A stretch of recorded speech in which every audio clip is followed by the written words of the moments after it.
मैं थक चुका हूं दोस्तों, थक गया हूं झूठ बोलते बोलते, मोदी जी को और सेना को डिफेंड करते करते। लेकिन अब और नहीं। पठानकोट हमला हुआ, मोदी जी और सेना सोए रहे।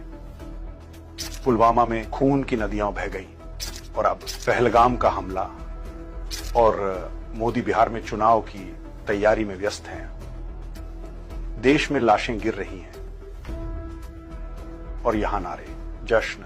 ये कैसा राष्ट्रवाद है जहां नेता वोट गिनते हैं और जवान मिट्टी में मिलते हैं?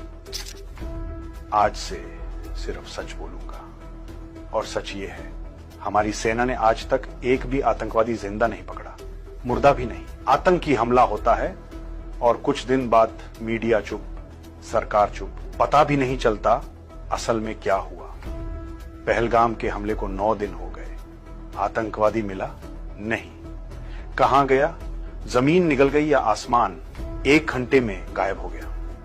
और हर बार पाकिस्तान पर इल्जाम। जंग की बात करते हो भाई, ट्राई तो किया था, याद है ना?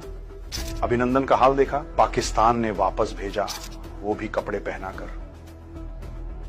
चाहता तो नंगा भेजता, लेकिन उन्होंने इज्जत रखी और हम उसे नेशनल हीरो बना दिया, जैसे कोई दुश्मन को हरा कर आया हो।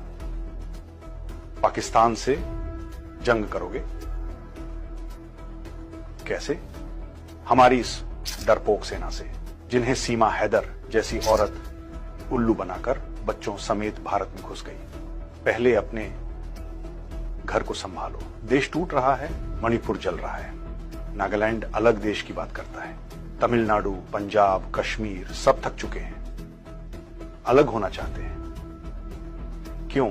क्योंकि इस देश में सच बोलने की गुंजाइश नहीं बची।